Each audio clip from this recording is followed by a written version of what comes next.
Hello everyone, welcome back to my channel, and in this video I'm going to talk about one of the most hot topic, which is MCP.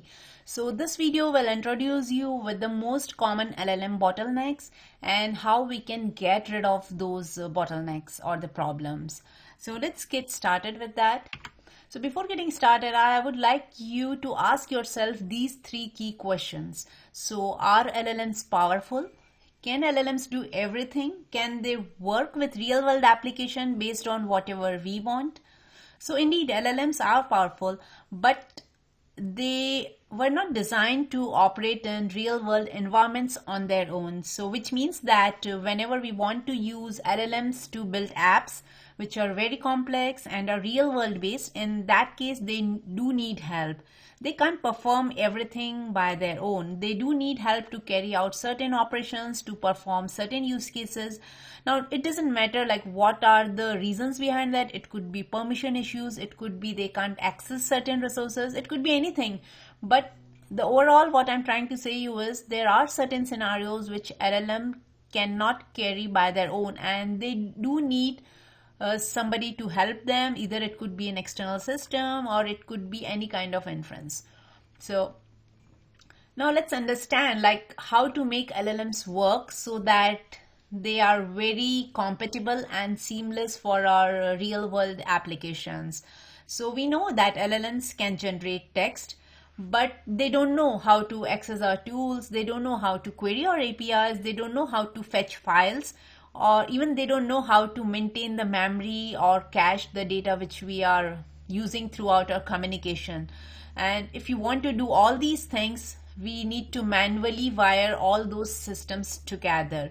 And that's the biggest problem. Every time we want our model to do something useful, we end up with lot many other things, and these are the three key things which we end up doing.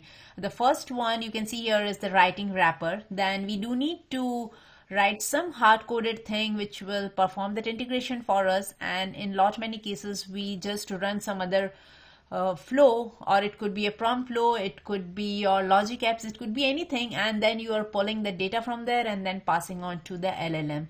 So all these things are happening because there is no shared interface between the model and the system it needs to work with, which is eventually leading to scaling problems. So let's have a quick look at some of the missing pieces. So these are the few pieces which I can think of. So we all are accepting that LLMs are powerful, but at the same time, there is also a fact that most of these LLMs are built for just one purpose, and that is predicting text inside a given context window, which means that LLM can operate only in a given context window. It cannot go beyond, and if it is going beyond, it will give you some junk data. But if you are looking for useful information, it will restrict itself to a certain context window, certain size of data only. And when we are talking about the real world applications, we are not only talking about the LLM, because LLM is just one piece of our entire application. But for our entire system to work, we need lot many other pieces, as you can see on my screen. So we need to access internal documents, we need to access file systems to grab some data. In many cases, we also need to query the databases. We need to make a call to an APIs, which is again a very common use case. And in some of the use cases, we need to pull some recent or the live information from the given website or the portal. And we do need to tweak the responses to change as per our requirements. We need to club multiple responses together, form chains. All these things we are doing very frequently when we are talking about a huge big enterprise based application. And one thing here is, like I said, memory. When you want to maintain a memory over time, then it's again a challenge when you are using only LLM. You need to react to inputs, and in many cases you also need to return some usable outputs, because whatever the LLM is spitting, we cannot simply show it to the user. So these are the various challenges. And the last one you can see here, the custom prompts. So let's say you have 3 different use cases, then you are having 3 different custom prompts according to use cases. So these are the various things which we should or we need in most of these cases when we are building a good use cases or a good application having multiple use cases. And these are the things which we need to take care of. So in this video, I'm going to show you how we can fill in these gaps to solve the problem so that LLM can be utilized with our other system components to make a seamless and more intelligent application, which is of course very easy to manage. Okay, let's discuss one example. So say you are building a customer support system which utilizes AI or say LLM. And in that particular use case, I'm expecting these four are the features which stands good for an MVP. So the first use case here is pull customer history from the CRM. Then we need to search internal documentation or wiki documentation.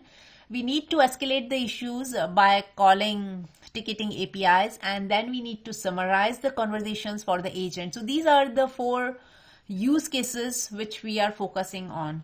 Now, if you want to create an application utilizing LLM and these four features, then we have to do few things. So what we will do in a standard case, like a general application development where we are not focusing that much into technical aspects. So what we will say, we need to write, in order to address all these four use cases along with the LLM, what we will be doing is we need to write wrappers for each system. So in this case, we will be writing 4 different wrappers. We need to build the custom prompt chains because there are scenarios wherein we need to pass in one input to the other system among these 4 stages.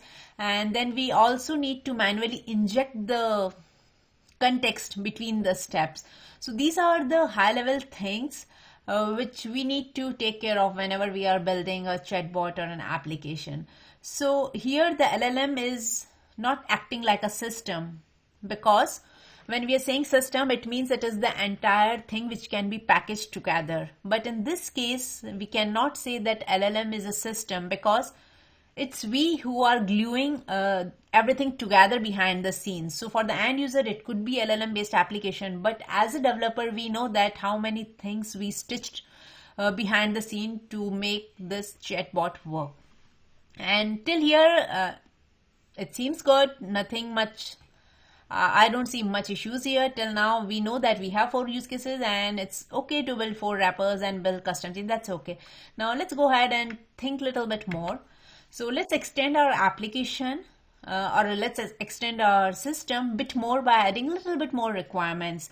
So imagine now your team wants to build more assistants. So earlier we were having 4, now we need 3 more. So the first assistant here is Sales AI that uses the same CRM system which we built in previous requirement document. Then we also need a product assistant that uses the same documents. And the third one is the marketing bot that wants to escalate the tickets.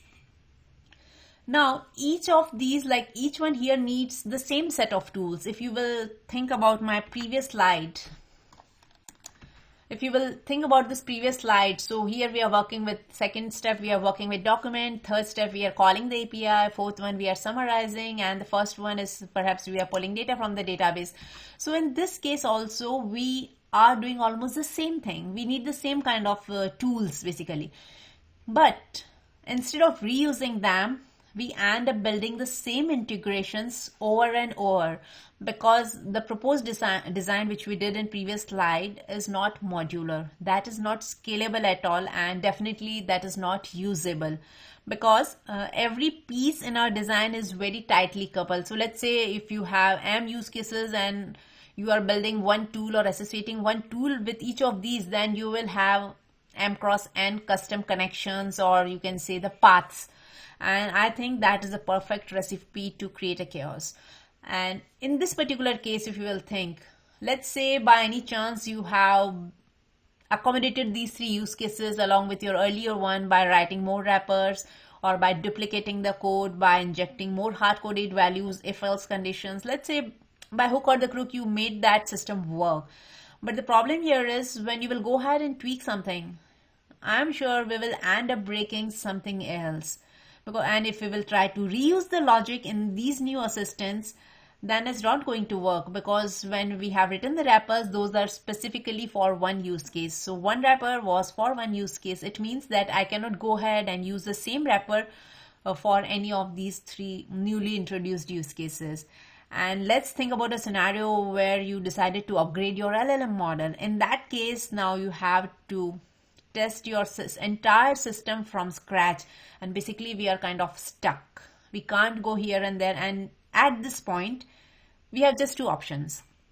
The first one is either build everything custom, and the second option would be limit our app to certain features only. Rather than accommodating many features, let's restrict our app to just few handful of features. And I believe that is not the ideal case when we are talking about real world application, and this particular idea is not at all sustainable as well. I hope you are with me on this. And that's where we have the Model Context Protocol as a solution. So MCP is short for Model Context Protocol, and MCP is an open protocol that defines how a model can interact with the tools, how a model can interact with your data which is sitting on rest, how your model can interact with memory as well as the prompt. In everything, this interaction and everything is done through some discoverable interface, which we'll see in my next slides. So when you are using MCP, you are not writing any wrappers, you are not gluing your code together, neither you are writing any kind of JSON hacks to make your system work, because MCP is the one which exposes the capabilities once, and then rest of the clients or the system can use as it is. So when I'm saying capability, it means it's a tool or a resource or a prompt or anything which you want to reuse between your clients or the multiple requests. That is called as a capability. And I will tell you more about it in a while, but the idea here is to understand that when we are building AI applications, model is not the hardest part. The most difficult part is the integration. So you need to be very careful when you are integrating these external systems. Okay, so why should we go for MCP? So we have seen several reasons and the bottleneck that forced us to use this kind of a new system, which is MCP.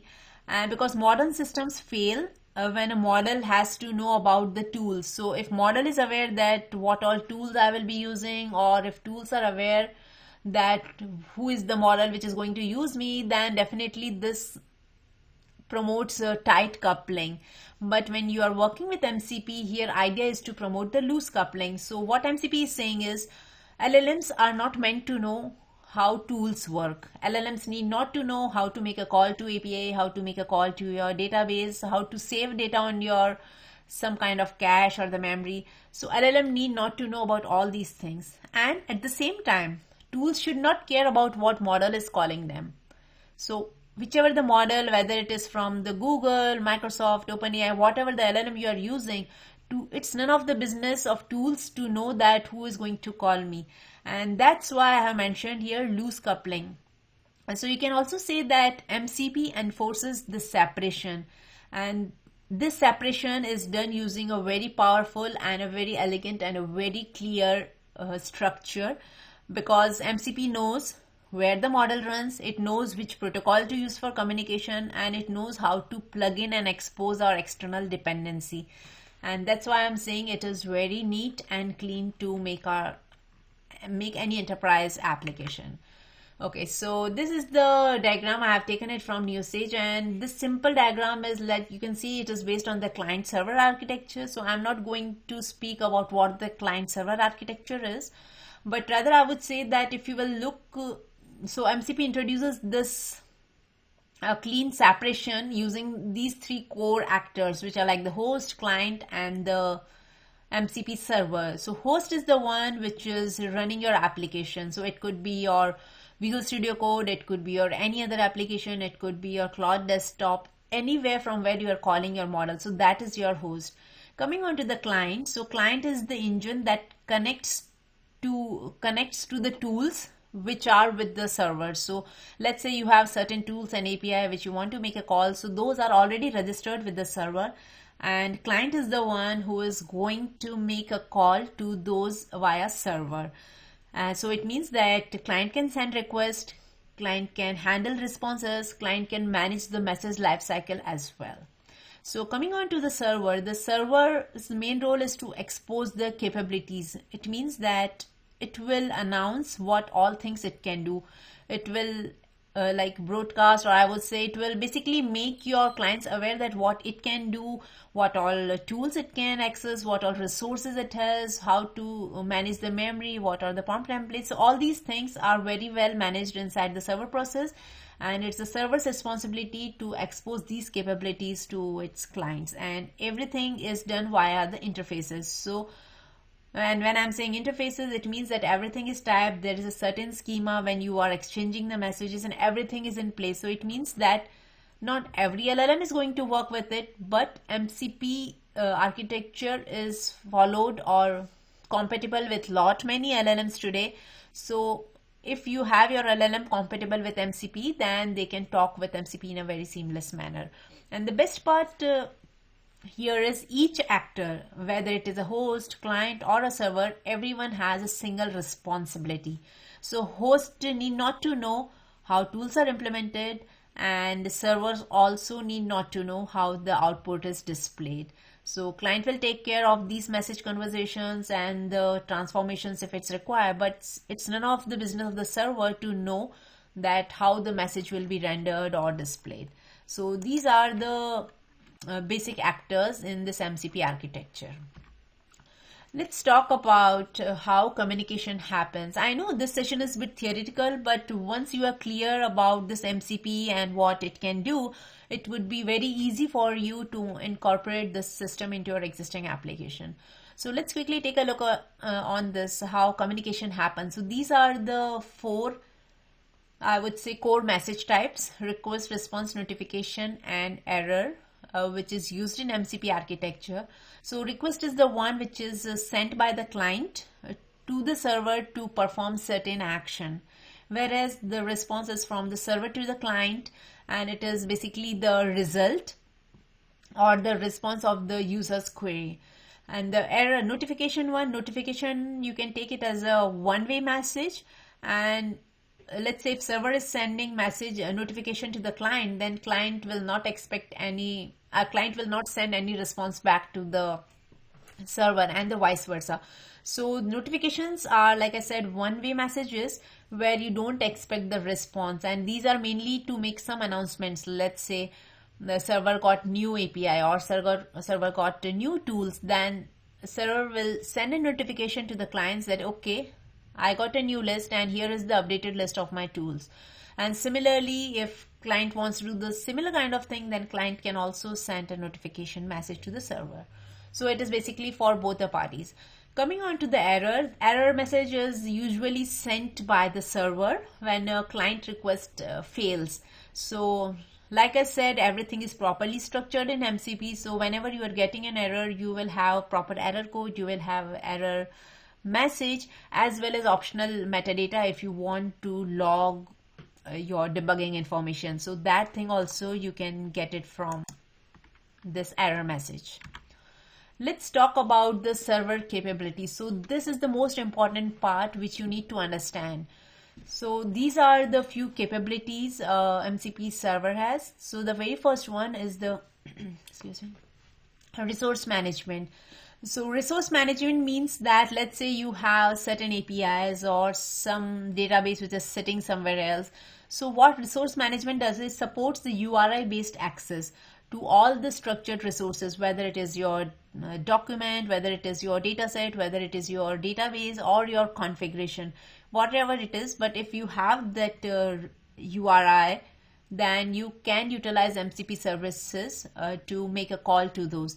And it enables the client to retrieve, update, and manage the resources in a very standardized way. So there is just one way. Whatever the resources you are planning to add to the server, you just have to follow the same standard. That's it. Coming on to the prompt handling. And so prompt handling, like I said, let's say you have multiple use cases, and for every use case you have different kind of prompts.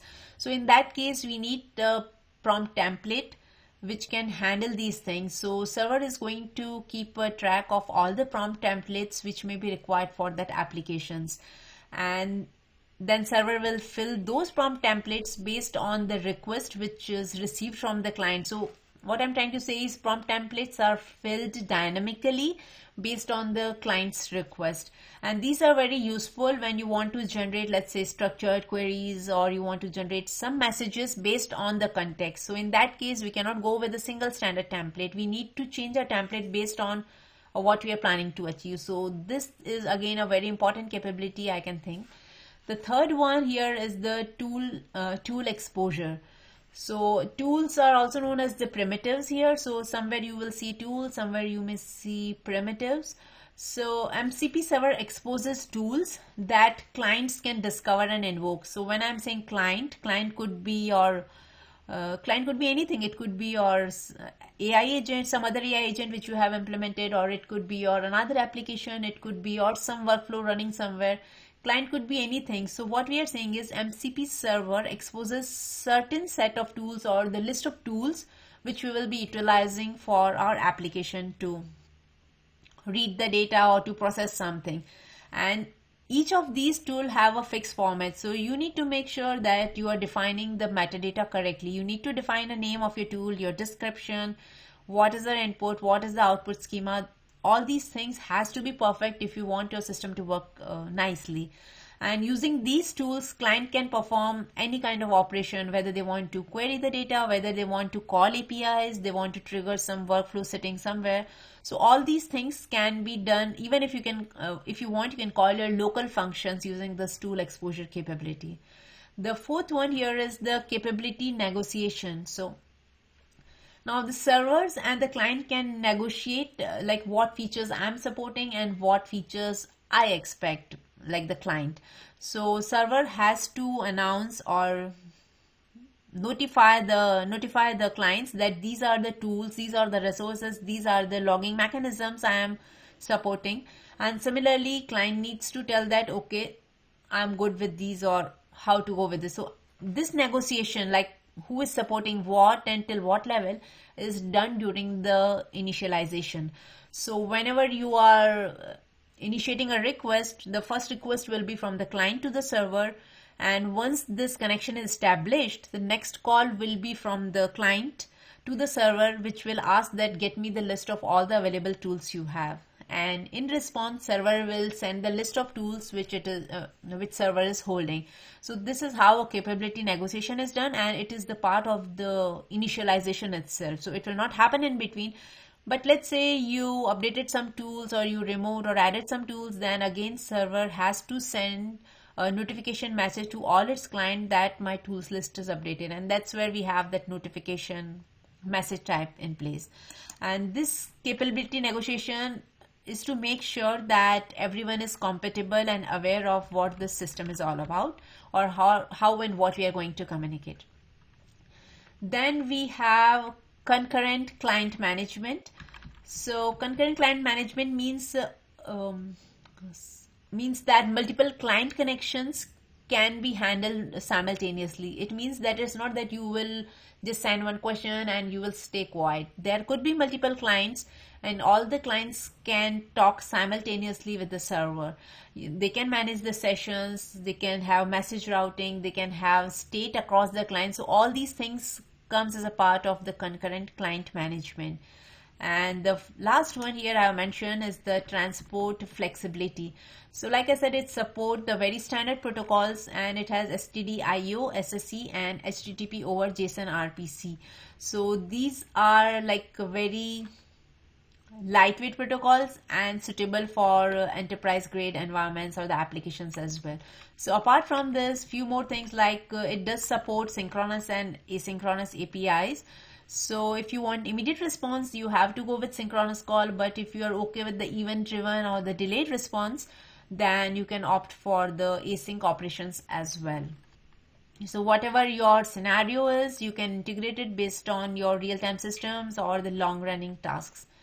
So that's what I have for this slide. And in next slide, I'm going to show you a very basic architecture which will explain you how these systems are talking to each other. So here in the center, you can see is the MCP server, and server is the one who is going to expose all the tools and primitives which we have just seen.